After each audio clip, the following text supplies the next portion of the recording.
Fe mai aua le tautala le fafine ifea i le ekalesia. So the context hi o kokongo le loko. Aua ngi whapopoto le ekalesia tapuai ma vivii. Ai la aunga le fine pe kau kala le fine. Whaina wala si malosi le winga ngala kala. So tasine yo anga sala ulu whai le ekalesia. Malele loa. Ai whalonga kere oskamalo. You're not qualified straight away. Doesn't matter if you have longa por aquele disqualify ya o ele gender. I found blood thing. Okay, no way I can be a pastor or I can be a preacher in the church.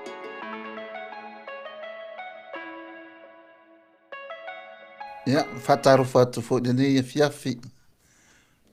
Tino keriso. Fa malole so fo manuia. Malo fo ile langi mama. Ia. Vi ia lava neri. Lona me alofo le olo.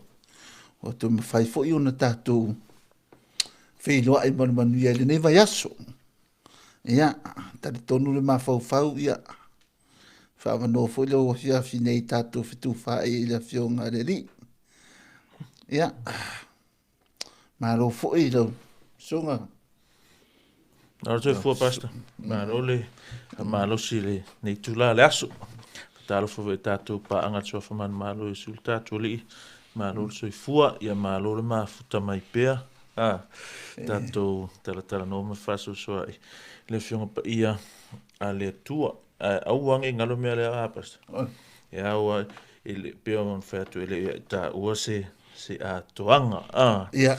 Ia o se mea wale lei ma lo fai le tua ia ita ua mal tatu ngā luenga ia pēri nae ma wani manatu so anil tino keriso ia va pefu ua le au ngā i nisi vaenga tino keriso ia at least solo au ngā mo ta ua ia ma le kale sio vala au ina ia le tua tatu te ngā lulu e ai fa mue lava ia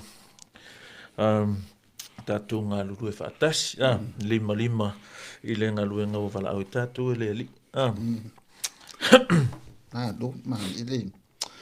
Ia, pei whea le. Whao mangor ka upufunga le au tala voudas whalini. Mea whune le whaafia i le tua.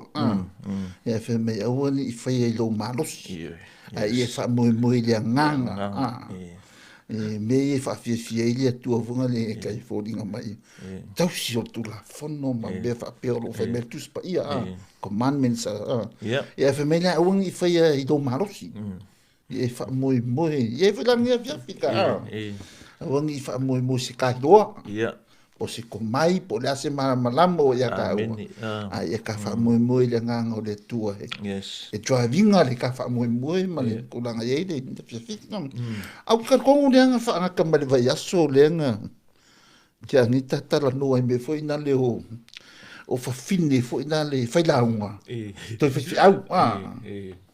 Ia a maa kua la oi. E inga i mau ka whaia le last week.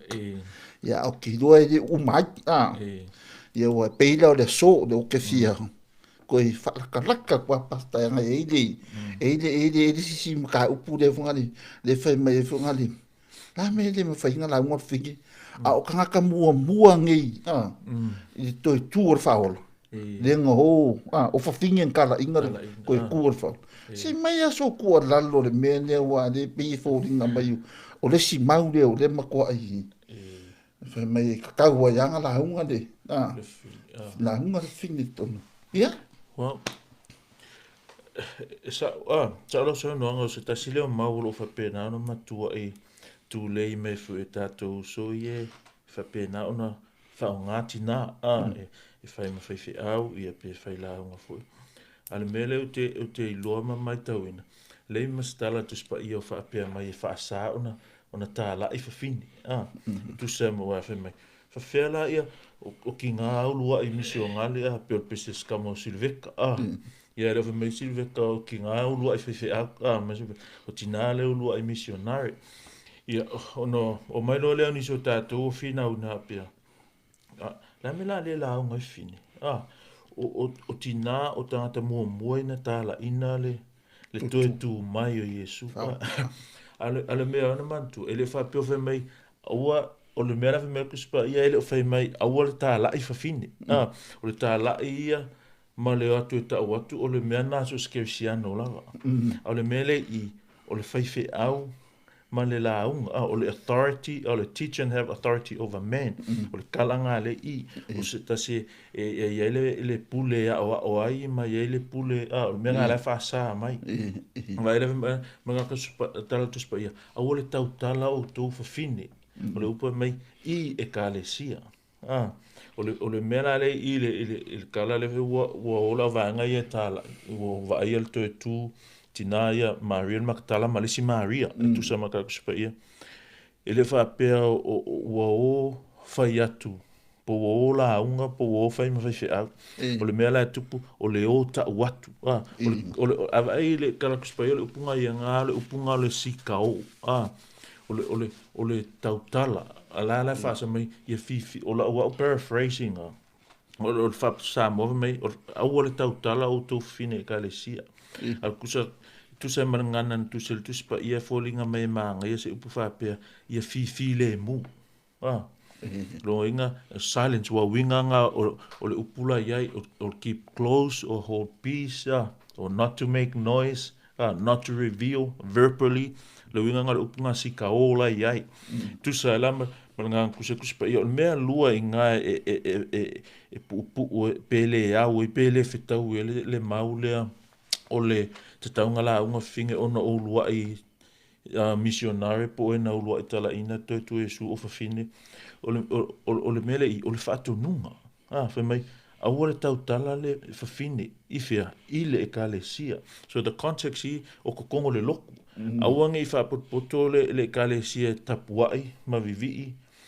ai la unga le finge pe kau kala le finge pe ye se tūlanga ia tangi ai wa fai atu le fafine I to ina o le ekalesia I le me fai kusa le me piko sili nganga I vi e maka o paulo I mind you o le whionga pa ia le atua kusa ele ngata la o le whaatonunga la fai mai le me fai ka koe loa inga matua le ai lava masea wanoa so e le au whela le maule le fai mai o tina o lua e missionary o ngā ia o le upunga e whao ngā e paulo i ngā I le korinito ngā mai awa le tautala vaile e lua ia veapenga I ngā mai awa le tautala mai whai mai e le tu inatu ia I lātou mai e le tu inatu ia I lātou e tautala o le upunga o le epi tripo o le winga kala o le epi apa ono up ma le tripo means turn po le entrust kusa la fe makala apolo o te le entrustinga o ke le trustinga I'm not gonna leave it to the woman to speak o te le whaatanga ina lava e lato e tautala o le memo mua lava mai o whawhine ia fifile mu pe awal tautala I e kalesia lua o te le tu I natu ia I lato e tautala o le verpe mo mola nga it's imperative means it's a command mai lo fato nunga e mo mia le usita inga o le verpe longa lua le munga nga ku se kuspa e ka o le indicative mood o se mea moninga tupu ale mea monila nga it's a present tense it's famelo kalapolo o tele fatana o tele fatanga ngei o kele fakanga kaiao I will never allow a woman according to the grammar of the original language memo mua o fatonunga nei a volta o tara fine le kalesia lua o kele fakanga a nga mea uma lua it's continuous action o le sima mai I e kalesia uma lava e kele fakanga famai awal tautala le fine o te le tu ina tu fine tautala fa wa ia so o se mea la famai lo a koe kulkuli lava la ila ofisili pasta kusa male maunga le ma tayo e lusi fulu valu fa e posi fulu mai ona fitala ia tuele o Yesu ia te ila ua lua te matata o le whakongunga i ngā famai o le tala e famai ina o atu ia lua te tau i o uso ina ia lato atu I kalila ia lato te iloma ia o le upunga o le si o le mele o le ka kamfai e faali ali le truth le mea moni e le sa o ile application le ave mai te tau ona fai au mala unga fine ona o tinana mua I loa o tina fo ina mua i o mai ma le tala o tu Iesu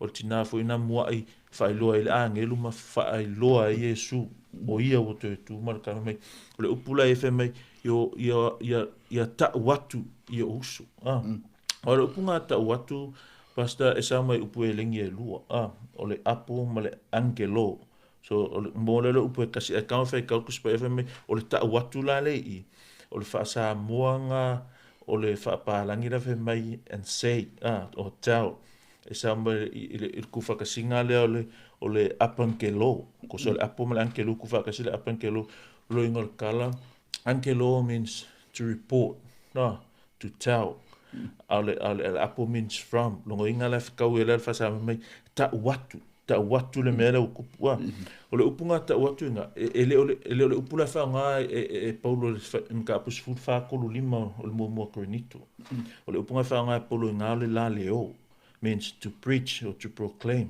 ale upula fa nga e Paulo o e mata yo le apankelo means ta watu o le sime ki kira nga ele mas fa to nunga o fa pe mal finge ia la unga pe proclaim o meye a mai I like o fa mau maunga matala e loa ai me le environment of finge ai le se direct order or command o sa uai e te tau ona la unga pe te tau fish of finge not like men ele peila o te maloloa la ia le fa to nunga tu sa o mai lava al tu spa ia tato ina ia awa o me vanga fe mai ai se ka malo fi fengem fi au o mana o ia nga luenga silona lele le kalanga le al kuspa ia mo Timoteo tolu fa upo lua amin fa upo mo o ai le I qualification o ka fa ma fi au o stasio me pixinga ma kile nga pasta pela mo Timoteo ta upo lua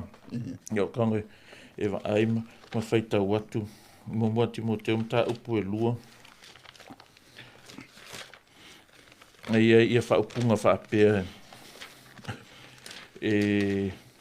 fa mai fai atu I toe ina ia mataala I latou ia fa toe ina ia fa autauta ia fa maoni so se mere ke fai kau o va tu tito mai ke fai kau mai pe o Timoteo lenga ole ia ke me piko I mai ia nga sa ole le ese o kalkong mai ole nei mka upo kolfa upo lua pasta ke ko fai kau sistitu mai ole nei e te tau ile epikopo pe te tau ile fai fe au ia le mata ole ngaina saulo la I ole fresh look fi manga e fai loa pasta mai ole fai ava ile fa fine to tas anfa femeka kuspa ole fai ava fine the husband of one wife ang fa pela e mafainga fai au se finga se mangu fa pela mai ole no fotane ale tane to tas ole fai ava ole husband of one wife not a wife of one husband fa pela au nge upu mo nge inkia ia Paulo e umang fai mai husband of one wife or a wife of one husband ngal kasia me fa mai a husband of one wife and that ele ia mse kemi la su yelenga me ko mau ia or qualifications langa and that's one of the qualifications or stasina o anga va po famata langa ole tangata e te tau ona fai la ngo tono lotu ka unga ia le tu langa ole tai po le pule e la unga tono ole fata singa le ta ole ikalesia ole si me inga la pasta ole titu tito e kasi, tito mua, fai upu e ono. Ai kala wha apea mai, ia wha apea foi ona e apopo i atu I tau le lea. 16. Wha mai kala wha apea, o se tasi e le mata o le angaina, o le tane ale whawhine to a tasi. Ko e tapo foi ngā, le mea lawa le kanga o polo ya Timoteo, faithful to his wife. Not faithful to her husband. Faithful to his wife. A pastor has to be faithful to his wife. O ngata o mai ai, o le kamaloa, e te tau ona whai ma whai la o ka maa lua lava e tau ona avea ma tai tai wa ang whapea nge ma whai onga whiwhi au se whingi se mangu a whai mai se kala whapea ang kuspai se mangu whai mai o le nofutane ia po le ava i le tamalo e tō tasi pa o mele ko ki wa ea ko le whai mai o le whai ava i le whawhine e tō tasi po le tane i le whine e tō tasi ia again e ali e ngā le matua le ai o se ava noa o whapena ona whaatanga e pia whape o le mau lea le whai mai langa o whinge ngā mua i moli mau me mua e le se direct imperative it's not mandatory for ladies e le se whatonunga tu sa o mai whape o tinaim ala iai i tama lua o le context o le meanga e le o se lokulanga whai Yesu ke mi lele i whangau le ekalesia chronologically ke mi lele i le ekalesia alang whai Yesu o ke yo ako e tau atu i o so kusa le ukanko e wrap up o kala mwenang whai o atu tau atu i o so ale upunganga whao ngā e le o le lale o le apangelo o le lale o means to preach or to proclaim apangelo o le tau atu o say report Leng na ku se kuspa ia. I mean it's Greek, I've heard Greek whenga fō. Le ara ke mai ngai I le mele e fōringa mai la ta watu le mele I mele. To report or to tell or say. Se mea kau preaching. No preaching. Not laleo. Ngā le mele ng whakogui o le karesia le whapea o a o whinimu. O ngā ngai o le context of ngā. Pero le ska poin ngā presta o le ese le upula whangai mātai o ese le upula whangai e Paulo. Le si mea o le context la iai o lai o le au mai ka e ka uso o Yesu. A ia Paulo o le upula whangai la whangai ko kongo le whaputonga ale e ka le sia. O kala I le mea. Le mea whanga le lima foi mo mea lofa whanga le karesia. Le ie le evangelist. E leo I le kausau nelo taua. Le o... Mea ngā rawa ngā whai. Le o whai le mea. Ale o ngā rau tarang whakula makanga apasta. E le o se mea I o whai mai a wangi I tāla I tina. Wa le poin lewe mai I o la unga. E le mse mea penga o le mata whai yoi ngā sos kirisiano. O le whai ma moli mau. Ho o mai loa I le favor o le epicopo, po le elder, po le bishop, po le pastor. Ia ele ai mas whatununga, ele ai se statement, le ai se history o se tinanga o whaima whaiwhi au. Ka ilo ke o kau I sesi, a kuswhaia le whai kau I. There's nothing. Ele se mea whapena. Ia ua kau I ar kuswhaia kora. Koran. I wa kile ranga le seva wa musalemi. No room for women, but for us there is a room. But accordingly, fascino mai le tu. We love. Vela ke kau kulinga koe le upula evangelist. Si hit kin ye faila unga la lua kin fo. Ia sa ma ia wa si fuda ka fa lu. E fa ngor ke ye le. Faila unga mai ma ngai nga long. Josh Maya e po ia. Ia ke va koe ele se pasta da no. E sa o evangelist da langa. E ku si mai le pese fa fia. O le va foi nga faila unga de ke. It's always, if you have a watchful eyes on female preachers or teachers, you'll always find something in makua I contradict the makuspai. E kele o manatua uma ia kele o mea makua whawhia ngai e kele o kala whai vesi ngā fui mafingi ma o onga tuspa ia ma o whai aku ngai I me se Jos Maia oi meia po Maia e whai Jos Maia o ngai kusa maringo o kari iwa ua lewa fui no whai launga le ki ua whai aku ngai ka oi me se ia Jos Maia ia ele mse se karkonga ka wale se loka ia Jos Maia oi lo malalangi aku but that doesn't make ya na o onga sound doesn't make your doctrine and teaching sound doctrines ya ul mafuanga sia because she was not supposed to be a preacher of the word no ava pe o is a teacher teach the woman of the church in the context of the church kele alu la unga yo ke va ki spo kala menga nga ngofo mai mako inga makamalo so ia if peover va ai le ai a fa pe if times allowed mal fa ma losi mal fa mana me le nga le tu I need lenga me le point out o me se o nga just me we're gonna do it benga fa ko sa manga ia ka fa ngo a ko va ko pe wa ka u ia a so ia ka fa so pe wa de la wo mo ki ngo mengi la le si va nga ne o le ki e de mau de be fo nga mai la de relate nga de be de o de lotu o le mea ia o te si esa ungi foi se ke me va ko si sia soli o fia poko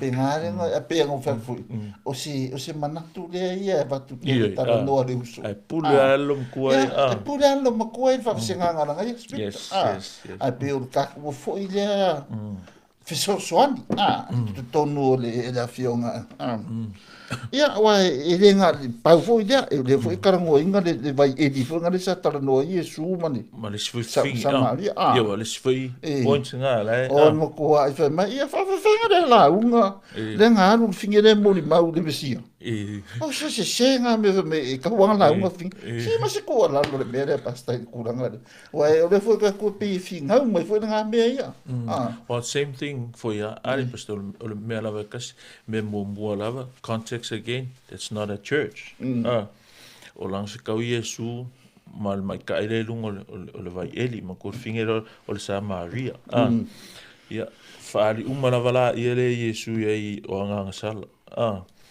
wa pe ole e manga e fule soteriological points le ile o le faltanga le le meeting le Yesu ma fingele o me mo fa ai lo ka sala maksala mo makalia ka sala yang fa ko kupula ye sime la fina lo Yesu ba ile tultuli o tu se malo si pastor o le me mo fa nga a kein o le upu fa nga fa nga e yoange nga I thought palangi o le say for me he went back to town and say o le upula fa nga o le ko ele o le upu fele fa nga polo o le laleo le ko means I say ala fe me alu le fingele and say nga alu fingele ma fa yatu ale upule fa nga ka le fa nga polo ile speak in a church or preach in a church o le upula nga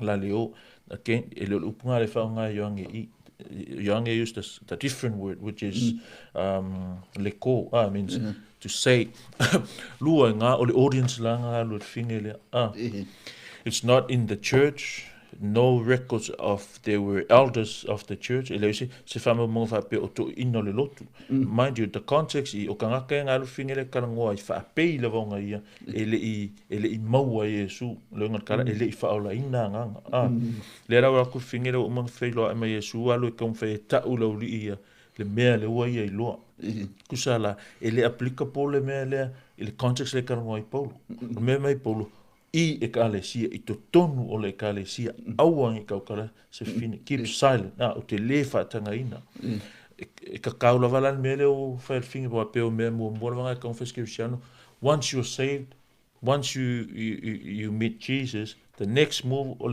lo ka o le skanga o le mele le o e fitau o mau o fa ola ina o e Yesu melanga le feltinale Again, it's not in the context of the church. O fa peula ele applicable la le mele ele fi naunga le e te tauseti na on tau tale tono lot me mo the term o le upu la fa nga it's laleo not le ko I mean it's laleo not le ko o le upu la fa nga I o le ko fa pe o laleo means to preach but the word is le ko means I say so me mo la nga o le term la fa nga lua o le context lai o le audience al fingele it's not the church o tangata sa Maria la tutele I loa Yesu le waluka la iai nga le fikau I lola e marka la paulo e fai mai kolu pe o le mea maasani la wanka karango ai e le ei ma se whaatonunga le se whaatonunga o whaiti na e whai ma whai au pe whai ma pe o le Timoteo len kawa ai qualification ma le tito mua ongo o anga vaa o le tangata le kaunga whai au ma whai la ongo kono lo e le yengi ngi mea whaapea o ta ue se whawhini, ngā le tamā. So, again, come short for ilea. O context this is not a church. E au o ngā, o whaku pasta o le anga sala pitosili lea o ngā kaakeli. I tutonu o le lotu le teimin nei. E se ame whaku o le anga sala. Langa fo ilea, e le whaapea o se statement, last statement kuspa ia. It's a clear cut, black and white command, imperative. It's mandatory for a preacher to be a man, husband of one wife. Au koe whai mai polo o te le whaatanga, le siang mafuanga mai o le mea matanga, al mafuanga piko silinga maa losi pe on tatala noa i le vasun te anei, o le whai mai, o le fofoanga, creation. Tanga whaimo mo ka māloa. E leo ka māloa fu inga se au le fini. So, whai la wala si malosi, le winga ngala o kala. So, tasi nei o anga sala o loo. Whai ele ka le sia. Ma le le i loa. Wa ki ke e fu nga le. I le whakohunga. Wa koringa mai o le whakohunga. O whakohunga. Yes. Ia kusala, misa whakohunga, kaunga. Kaunga uska ia. Ska ia whakohunga. Wharenga, waranga le lenga kusi ai o por whakohunga le mea. Pe olo so no ngaren whaiwhi kako au tala vau apasta e whatu a sa ole usta inga pe a sa ole i loa. O mea o lang salala le komite loku i o se sele uska inga o nga a kongua ai o se se ole i loa. O se mea whankale mea le o lou loa le me kaunga whai a le whaia. Wa ke wa e alofa ke le loko o loa. Ko inga frunga le whapea i ke o saule ka i o le karesia whai mai ia.